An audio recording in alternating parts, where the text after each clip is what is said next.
नमस्कार दोस्तों, स्वागत है आप सभी का हमारे यूट्यूब चैनल घुमक्का डीके में। और मैं हूं आपका दोस्त डीके। जैसा कि पिछले ब्लॉग में आप सभी लोग देख चुके हैं, हम गुजरात के द्वारका नगरी की यात्रा पर हैं। और उसी के क्रम में हमने नागेश्वर के दर्शन करने के पश्चात, नागेश्वर महादेव के दर्शन करने के पश्चात अभी हम बेट द्वारका जा रहे हैं। आप लोग देख पा रहे हैं जो सुदर्शन ब्रिज है उसको इस समय हम पार कर रहे हैं। और समुद्र में आप ये नाव भी देख पा रहे होंगे, बहुत सारी नाव हैं यहाँ पे। ये सभी मछुआरे हैं, यहाँ पर मछली पकड़ने का काम करते हैं। अभी हम सुदर्शन सेतु पार कर रहे हैं।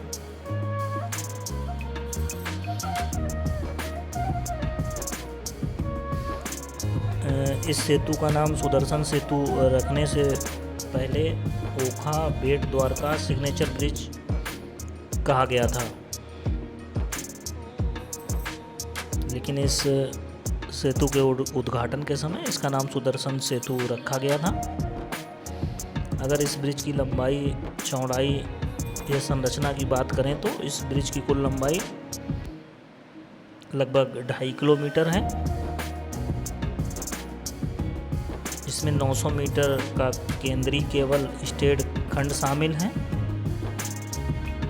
अगर बात करें इस प्रकार के ब्रिज की तो अपने देश में अभी तक का सुदर्शन सेतु जो है सबसे लंबा ब्रिज है। इसकी अगर चौड़ाई की बात करें तो 27.2 मीटर है। इसमें 2 लेन यातायात के लिए और दोनों और 2.5 मीटर चौड़ी फुटपाथ बनी है, जहाँ पर लोग अपनी कार खड़ी करके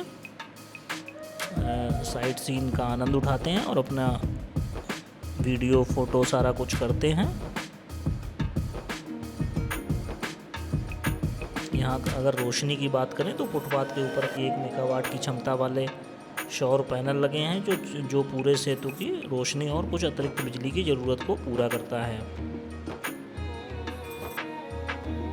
देखिएगा आप सभी लोग, सेतु के पैरेलल किनारे पर भगवत गीता के श्लोक और भगवान कृष्ण की छवियां भी उकेरी गई हैं। इससे आध्यात्मिक और सौंदर्य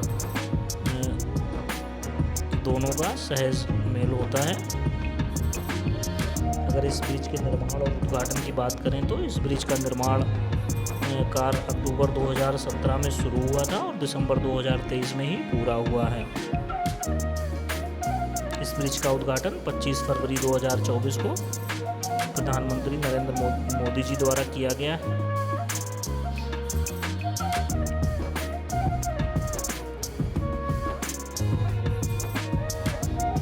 ब्रिज पर थोड़ी देर रुककर आप समुद्र के नज़ारे, साथ ही साथ जो ब्रिज पर लाइटें लगी हुई हैं, जो भी ब्रिज का व्यू है बहुत अच्छा लगता है। तो यहाँ पर ठहर कर आप ये पूरा नज़ारा एंजॉय कर सकते हैं, इस व्यू का आनंद उठा सकते हैं। बहुत ही खूबसूरत व्यू लगता है यहाँ पे। हम यहाँ पर जब हैं तो आप देखिएगा मौसम भी बहुत खूबसूरत है। ऊपर काले बादल छाए हुए हैं, बीच बीच में बारिश भी होने लगती है। तो इन सब के बीच काफ़ी मनमोहक व्यू आ रहा है यहाँ पे रुकने में, समुद्र को देखने में बहुत ही मज़ा आ रहा है। और साथ ही साथ जो ये ब्रिज है, ब्रिज तो बहुत खूबसूरत बना हुआ है। जब हम लोग यहाँ पर रुके तो जब समुद्र में दूर से देखा तो जो वहाँ पर नाव चल रही थी मछुआरों की, उन नाव को देखकर बहुत ही अच्छा महसूस हो रहा था। बहुत खूबसूरत दृश्य लग रहे थे। समुद्र में नाव और उसके ऊपर ये बहुत ही खूबसूरत बादल। देखिएगा आप सभी लोग भी अपने मोबाइल स्क्रीन पर एंजॉय करिएगा व्यू का।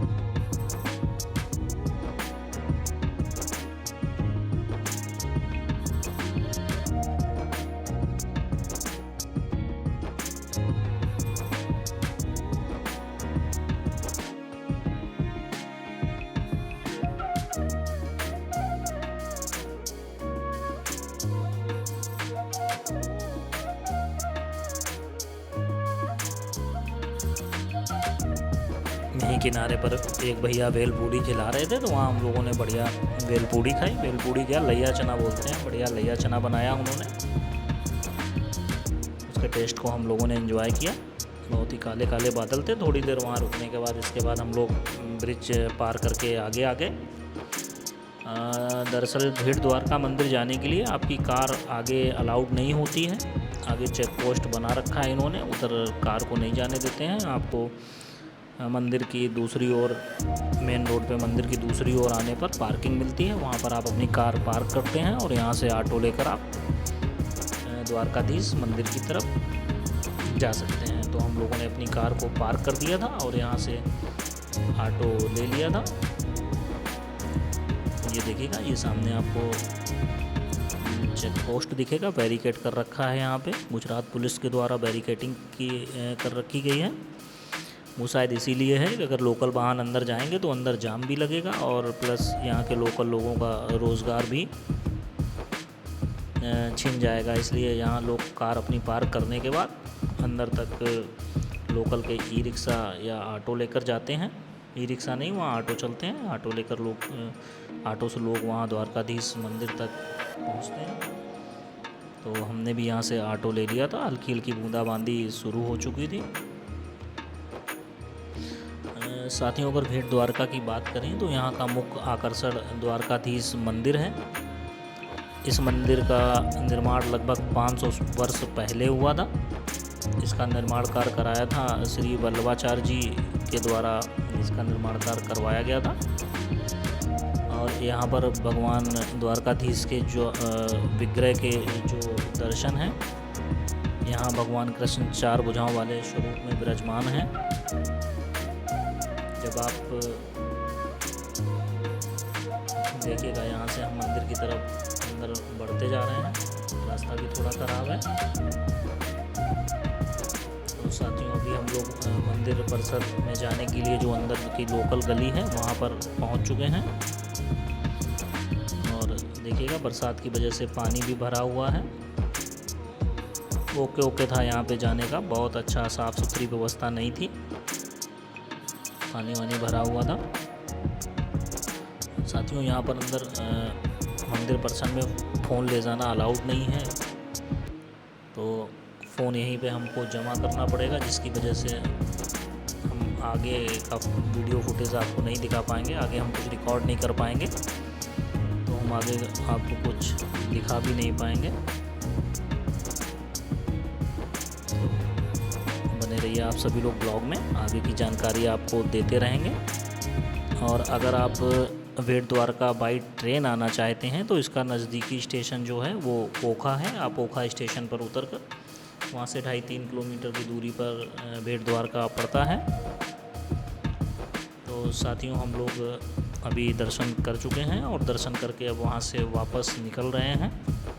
जैसा कि हमने पहले ही आपको बताया था कि हमें वहाँ पर मोबाइल फ़ोन ले जाना अलाउड नहीं था, वो मुझे वहीं जमा करना पड़ा था लॉकर में। और इसके बाद हम वहाँ से दर्शन करके आए। मौसम काफ़ी ज़्यादा ख़राब हो रहा था, तो हमें वहाँ से निकलना भी था।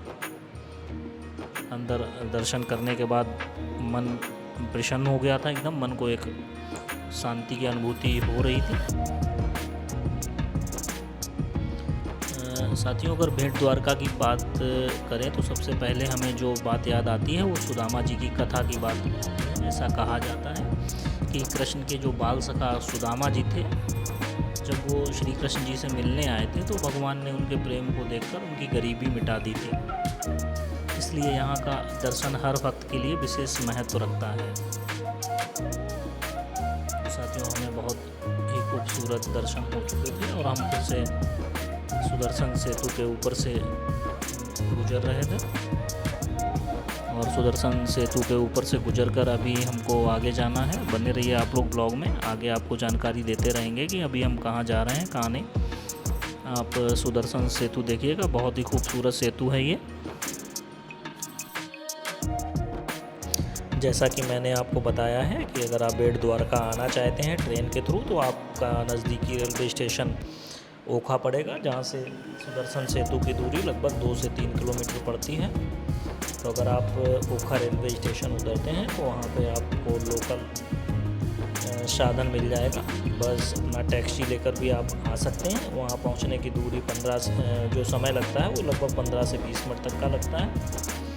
तो अभी साथियों हम बेट द्वारका निकल चुके थे और अभी हमको जाना था, अभी हम जाने का प्लान बना रहे थे शिवराजपुर बीच।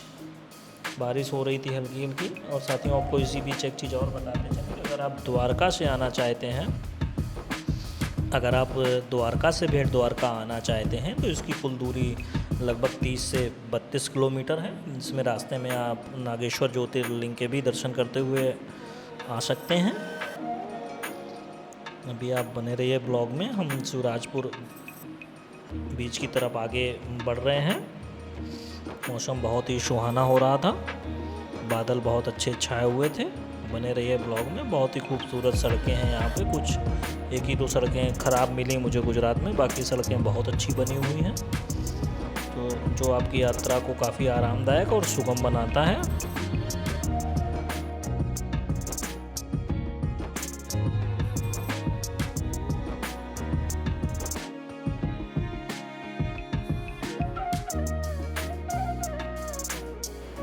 यहाँ पर देखिएगा आप, काम चल रहा है। शिवराजपुर बीच का प्लाजा यहाँ पे बन रहा है। आने वाले समय में जब ये चालू होगा तो बीच के लिए यहीं से एंट्री होगी।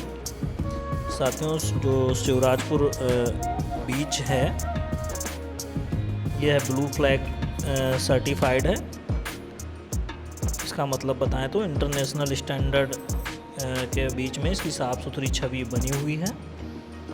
यहाँ पर बहुत सारी एडवेंचर एक्टिविटीज़ भी होती हैं, जैसे आप water sports, scuba diving, speed board ride जैसी एक्टिविटीज़ यहाँ पर मिलती हैं। अगर आप परिवार के साथ आना चाहते हैं तो यह बीच एक सेफ बीच माना गया है। तो साथियों फाइनली हम लोग शिवराजपुर बीच पहुँच चुके थे। तो बीच पर पहुँचने के बाद जब हमने यहाँ पर जानकारी करी तो यहाँ पर जो बीच के एंट्रेंस द्वार पर जो गार्ड बैठे हुए थे उन्होंने हमको जानकारी दी कि अभी बारिश की वजह से पानी बहुत ज़्यादा है, जिसकी वजह से बीच बंद है। तो हम शिवराजपुर बीच से फिर आगे निकल आए और अभी द्वारका जा रहे थे, जिसकी शिवराजपुर बीच से दूरी लगभग 12 किलोमीटर की है। तो बीच में हमको ये स्नो पार्क मिला तो हम यहाँ पर रुके। तो हमें लगा शिवराजपुर बीच पर नहीं जा पाए हैं तो इस स्नो पार्क में थोड़ी देर कुछ एक्टिविटीज़, कुछ स्पोर्ट्स का आनंद उठाया जाए। तो इसलिए हम लोगों ने इस स्नो पार्क के टिकट्स लिए। और यहाँ पर जो इसके कपड़े होते हैं, सर्दियों वाली जैकेट, जूते, वो यहाँ पर अलग होते हैं क्योंकि अंदर आइस होती है, स्नो होती है, जिसकी वजह से अंदर ठंडक भी होती है। तो यहाँ पे ग्लव और कैप ये सारा कुछ होता है। तो हमने यहाँ पर पूरा ड्रेसअप किया और ड्रेसअप करने के बाद हम जो स्नो पार्क है उसके अंदर चले गए। अंदर काफ़ी अच्छा बनाया हुआ था यहाँ पर इन्होंने। कुछ एक आध राइड भी थी यहाँ पर, तो हमने उस एक जो भी राइड थी उसका वहाँ पर आनंद उठाया और काफ़ी रोमांचक राइड थी इनकी यहाँ पर। और इसके बाद स्नो में काफ़ी घूमे हम, काफ़ी एंजॉय किया। अंदर काफ़ी ठंडा मौसम है, बहुत ज़्यादा ठंडक है यहाँ पे, और बाहर इतना ज़्यादा ठंडा नहीं था। तो बहुत ज़्यादा देर यहाँ पर नहीं रहे क्योंकि ज़्यादा देर रुकने पर सर्दी जुकाम हो सकता था, जिसकी वजह से हम लोग बहुत ज़्यादा देर नहीं रहे। थोड़ी बहुत देर एंजॉय करने के बाद वहाँ से बाहर निकले और रास्ते में जा ही रहे थे कि देखिए वहाँ पर बहुत सारे ऊँट भी दिखे, जो भी आपने देखे वीडियो में।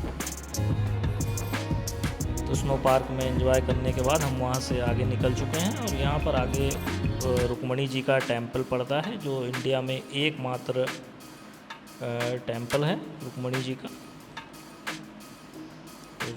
तो रास्ते में पड़ता है। तो हम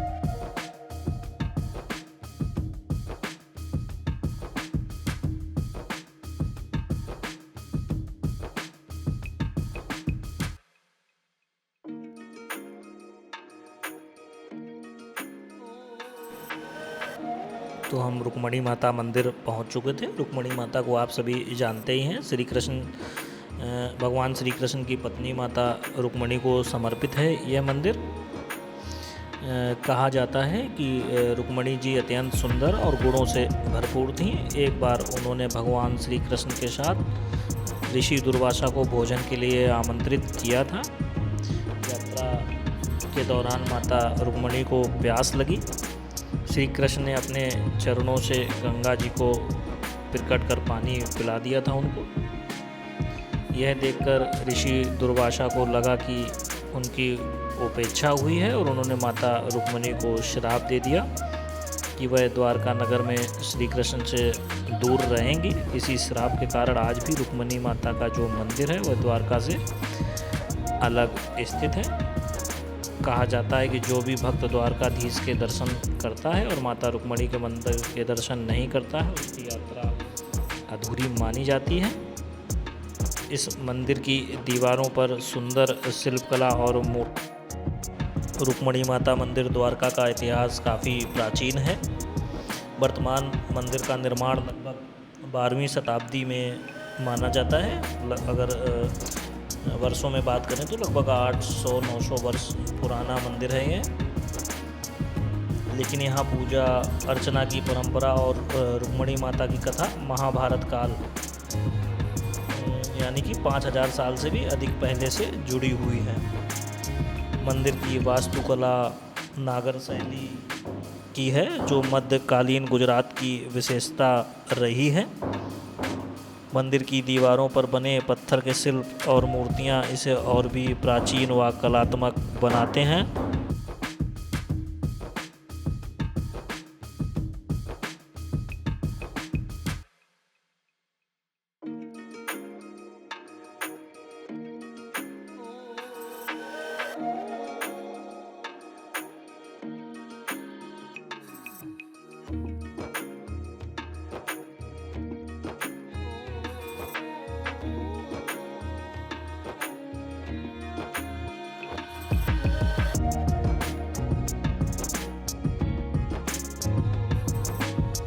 ये थे रुक्मणी माता मंदिर के संपूर्ण दर्शन, जो कि अभी हमने चारों तरफ से आपको मंदिर की शिल्प कलाएँ भी दिखाई और रुक्मणी माता के दर्शन कराने का भी प्रयास किया। देखिए, आप यहाँ से देख सकते हैं सभी श्रद्धालु यहाँ पर आए हुए हैं और ये जो शहर दिख रहा है ये द्वारका शहर है, जो आप देखिए कैमरे में अपने मोबाइल स्क्रीन पर देख पा रहे हैं। यहाँ से लगभग 3 या 4 किलोमीटर की दूरी पर द्वारका शहर स्थित है। देखिएगा आप सभी लोग। तो साथियों, ये थी हमारे आज के दिन की संपूर्ण यात्रा। हमने जो भी किया वो आप लोगों के समक्ष आप सबके साथ साझा किया। तो साथियों, अब समय आ गया है कि आज के दिन की यात्रा को यहीं पर विराम दिया जाए। तो साथियों, अब इस ब्लॉग को भी यहीं ख़त्म करने का समय आ गया है। अगर आपको यह ब्लॉग अच्छा लगा हो, मेरे द्वारा दी गई जानकारी पसंद आई हो, तो कृपया करके इस ब्लॉग को लाइक करें, कमेंट करें, शेयर करें और हाँ, हमें सपोर्ट करने के लिए चैनल को सब्सक्राइब करना और बेल आइकन दबाना बिल्कुल ना भूलिएगा।